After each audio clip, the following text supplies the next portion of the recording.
Morning, so nandito tayo ngayon sa Hoop Life Sports Apparel and today is Sunday. So matutuloy na yung aming gift giving ride sa Barangay San Andres. So nandun na yung mga kasamahan natin. Yan yung mga idol natin, oh. Don Dennis. So nandyan na sa sasakyan yung mga si Coach Tope. So nandyan na sa loob yung mga ipamimigay doon sa bata na nirepack namin kahapon. So ito makita nyo sa ating video.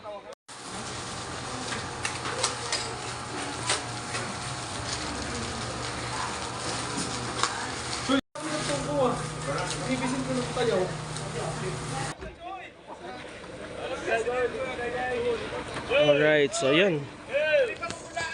Ilot. So andito na yung ating mga lady rider, si MB, oh. Na-late ako, na-late. So ito yung merch ni MB Moto. Yung mga gustong mag-avail ng kanyang merch, gawang Hoop Life. Grabe, ganda, oh. Solid. Itataya ko dyan ang pangalan ko. Yes. Naka-Bristol na si Coach. Test drive lang, test drive. Dami namin magsasama-sama. Supposedly mga Choy, nung October 19 sana to, di ba? So October 19 sana to gaganapin. Dahil yung birthday ni Sir Anjo is nung October 16. So dahil hindi natuloy, dahil nga sa bagyo. Anong bagyo yon? Yung last time na bagyong Christine. huh? Bagyong Christine last year man adto. Last year. Kaya di natuloy nung 19 dahil doon sa bagyong Ramil. Yes. Ay, si Papa Bogs nandun na, oh. Abangan natin yung ampaw ni Papa Bogs mamaya. At eto na yung mag-spoken poetry mamaya. Aray ko! At sa mga oras na ngang ito, papunta na kami sa location kung saan gaganapin ang aming gift giving activity. Pagpasensyahan nyo na mga Choy, kung ito lang ang video na mapapanood nyo dito sa aking vlog.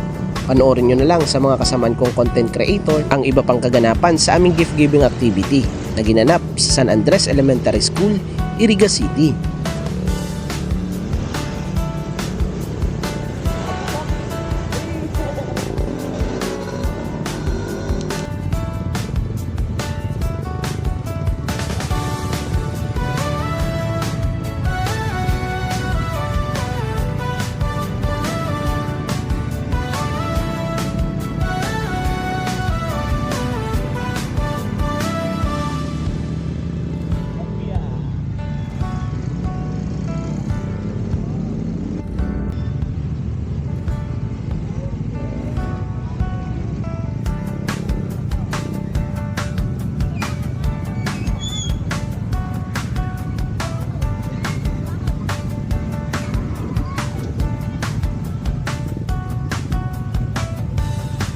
Lubos kaming nagpapasalamat sa lahat ng sumuporta sa Hoop Life Moto Club, Rides with a Purpose. Ang inyong oras, tulong at diwa ng pagkakaisa ang nagpatunay na ang pagmomotor ay hindi lang hobby, hindi isang daan para makatulong.